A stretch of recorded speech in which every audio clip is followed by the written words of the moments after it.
선생님, 선생님은 혹시 달의 뒷면이 보이지 않는 이유를 아세요?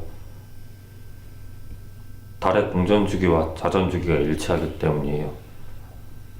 마치 무언가를 등 뒤에 꽁꽁 숨기고 있는 아이처럼 달은 우리에게 앞면만 비추고 있는 겁니다.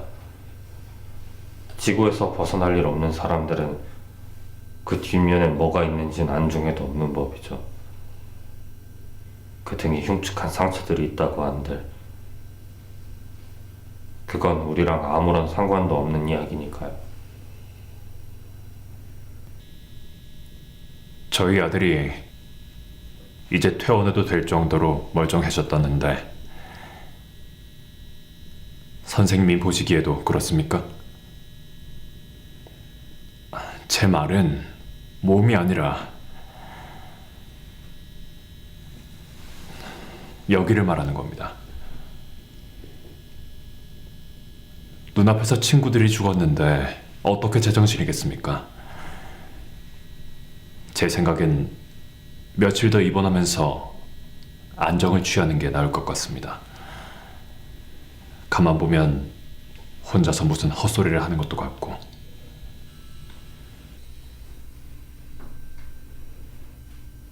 오늘 아침에 달의 뒷면을 탐사하기 시작했다는 뉴스를 봤습니다. 공개된 달의 뒷면에는 훨씬 더 많은 크레이터들이 있었어요. 사람들은 달의 상처들은 사진으로 내보내면서 우리들의 죽음은 그저 사고일 뿐이라고 했죠.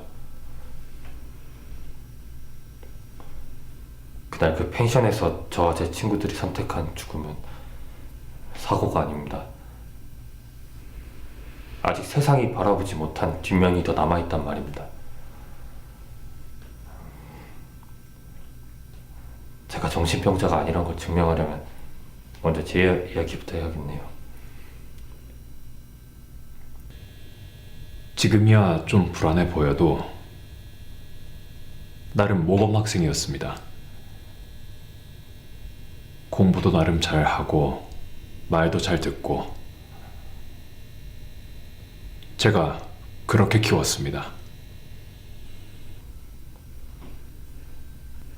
중학교 때부터 저는 아버지가 만든 궤도 위를 걸었어요. 아침엔 학교에서 미처 못 끝낸 학원 숙제를 했고 저녁엔 학원에서 포트폴리오 준비를, 그리고 주말과 방학엔 서울대생한테 과외를 받으며 우주 비행사가 되기 위한 코스를 밟았죠.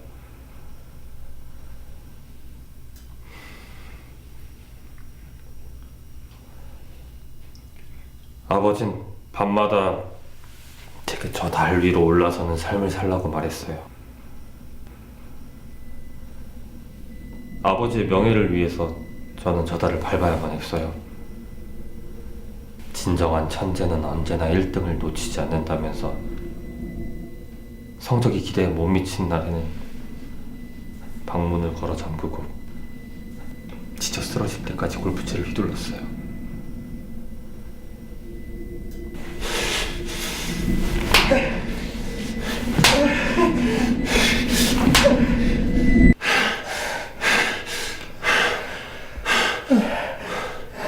여행? 겨우 그따위 성적으로 여행을 가겠다고? 이 예비는 오답이 3개 내는 성적표를 어떻게 처리할지 고민하고 있는데 니놈 대가리에 든 거라고는 고작 놀 생각뿐이냐? 못난 놈, 너나 니 애미나 한심하기 짝이 없어.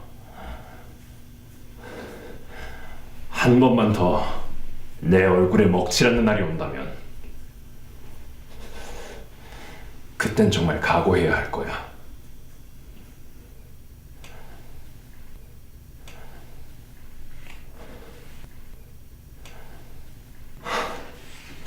저는 이 한심한 아들놈을 어떻게 해서든 저 달 위로 올라서게 만들어야 합니다. 저놈이 달 위에 올라서게 되면 그때 제 가족은 세상 사람들의 머리 위에 서게 되는 겁니다. 온 세상 사람들이 우리를 올려다볼 거라고요. 저놈은 단지 내가 만들어 놓은 길 위를 잘 따라 걷기만 하면 되는 겁니다. 그런데 저 멍청한 놈이 그 쉬운 것 하도 못하고 있으니.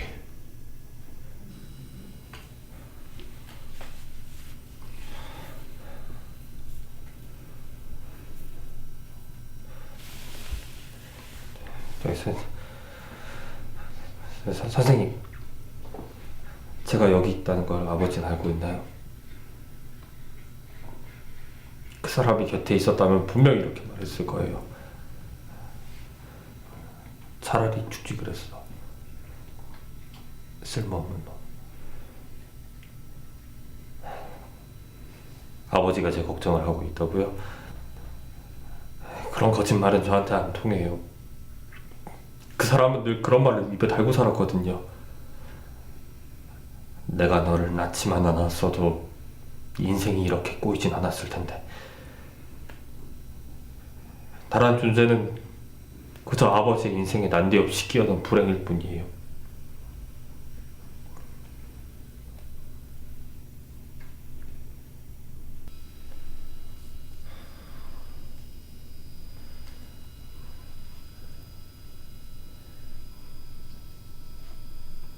신혁이는 죽었나요? 저와 함께 있던 교장 선생님 아들 말이에요. 눈을 감을 때마다 그 아이의 얼굴이 보여요. 이번 여행은 그의 말 한마디에서부터 시작됐거든요. 죽고 싶어.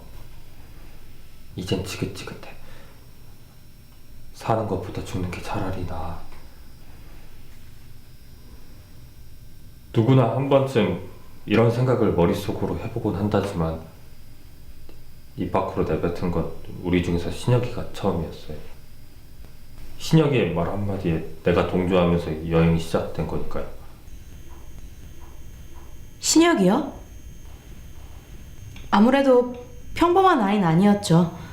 그 애가 받는 스트레스가 이만저만이 아니었을걸요. 교장 선생님 아들이니까. 이 문장 하나면 좀 예측이 가지 않으세요? 다른 선생님들 눈에도 화원이 보일 정도였는데 그의 담임이었던 전 오죽하겠어요. 왜 나서서 도와주지 않았냐고요? 그래도 신혁이는 나름 잘 견디는 편이었어요. 상담 때마다 죽고 싶다 소리를 하긴 하지만 그건 모든 고3 애들이 입에 달고 사는 말이거든요. 학교에는 체험학습을 내놓고 6명이 모여 여행을 떠났어요. 자작나무 숲으로 이어지는 길 끝에 있던 작은 펜션이 제가 도착한 다리자 마지막 도피처였어요. 우리는 새벽까지 술을 마셨고 신혁이가 먼저 그 일에 대해 입을 열었죠.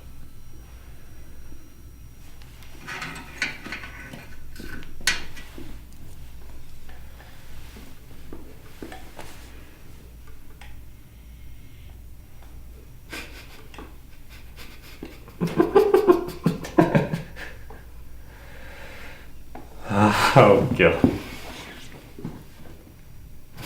너네 안 웃기냐? 우리 오늘 죽는다. 나이 신혁. 오늘 죽어요. 죽는다고 우리가. 죽는다고.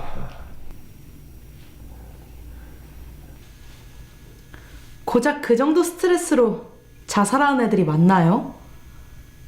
나름 오랫동안 교사 생활하면서 큰 사고 치는 애들은 있어도 스스로 목숨 끊는 애들은 본 적이 없거든요. 더군다나 신혁이 같이 얌전한 애가요. 자살하기 일주일 전에 자기소개서를 쓸 사람이 몇이나 될 것 같으세요?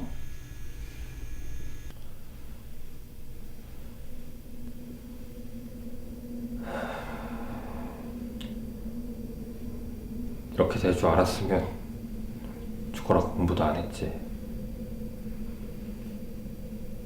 며칠 전에 자기소개를 쓰는데 술술 써지더라. 성적도 잘 나왔고 동아리랑 대회도 쭉 해왔으니까. 사고. 천만에. 내가 사고를 쳤으면 여기 오기도 전에 엄마한테 맞아 죽었을걸.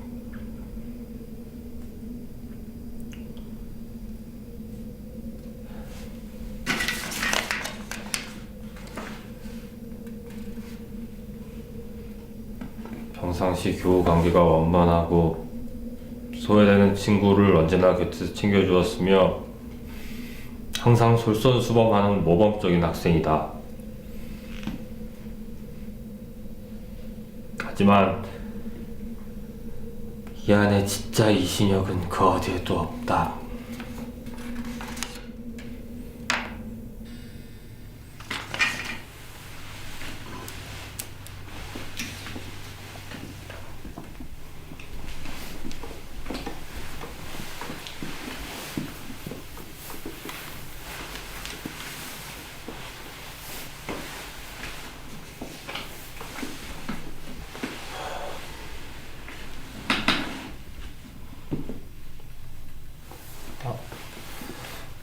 작년 학교 축제 때 우리 연극부에서 했던 공연 기억나? 마리오네트. 그래 뭐 번역하면 꼭두각시도 맞는 말이지. 아무튼 그 공연에서 난 인형사였어. 조종하는 사람. 내가 오른팔을 들면 인형도 오른팔을 들어. 반대쪽도 마찬가지야. 난 인형을 내 마음대로 조종할 수 있었지. 근데 어느 순간 느낌이 좀 이상한 거야. 하지만 여전히 내 눈앞에 있는 인형은 나랑 똑같이 움직였지. 왼팔을 들고 오른팔... 그때부터였어. 나는 내가 왜 움직이는지 모르겠더라고. 꼭 나도 누군가에게 조종을 당하는 느낌이었어. 나는 숨이 가빠지기 시작했어.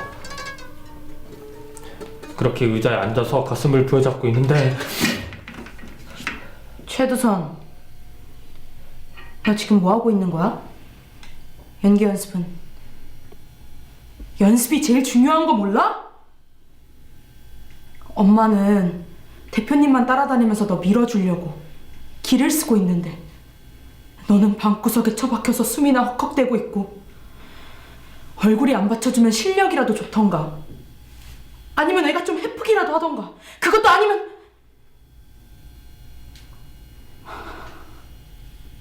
아니다.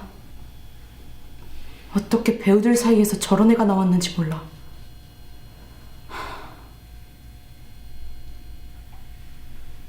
잠깐.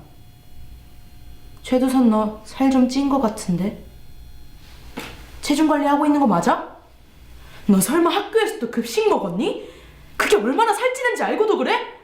도대체 배우는 어떻게 되겠다고 그래? 탯줄. 그게 나를 우리를 조종하고 있던 실이야.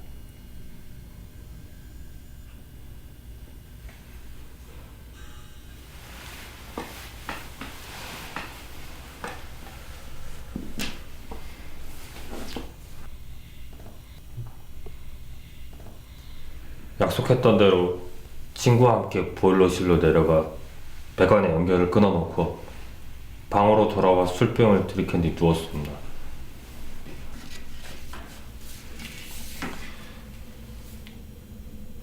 가스보일러의 일산화탄소가 코와 입으로 들어와 머릿속을 울렸습니다. 우리는 마치 우주 비행사가 우주를 헤엄치는 것처럼 허우적댔어요. 눈앞은 점점 뿌옇게 변하고 친구들의 비명소리가 들려왔어요.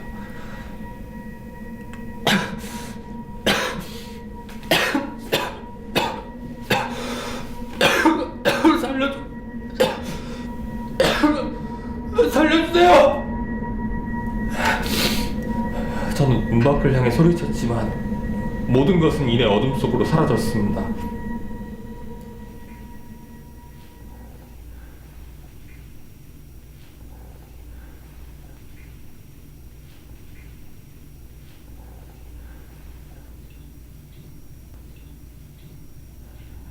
세상이 어두워지고 나서야 그때서야 빛을 보고 싶어졌습니다. 방문을 겨우 열고 연기 속을 헤쳐나오며 다시 한번 내게 기회가 주어진다면 그림자 속에 파묻히지 않고 달빛의 광명을 쫓는 삶을 살고 싶다고 정신을 놓는 순간까지 간절하게 기도했어요.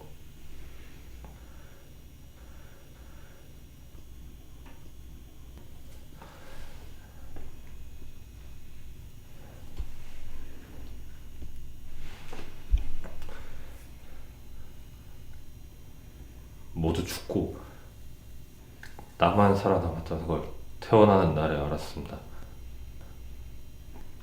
세상은 우리를 피해자로 생각하고 있었어요. 노후된 숙박시설에 가스보일러 일산화탄소 누출 사고. 그게 사람들이 우리를 기억하는 마지막 인정이에요.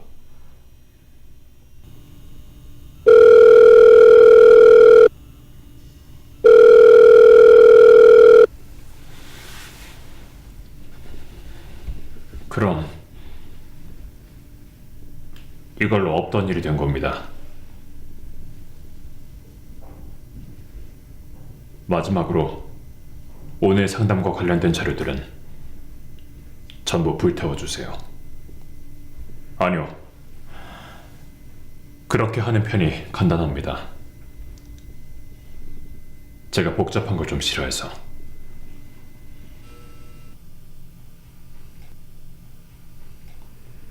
달에 홀로 남겨진 불쌍한 저를 위해 후원이 빗발치고 있는데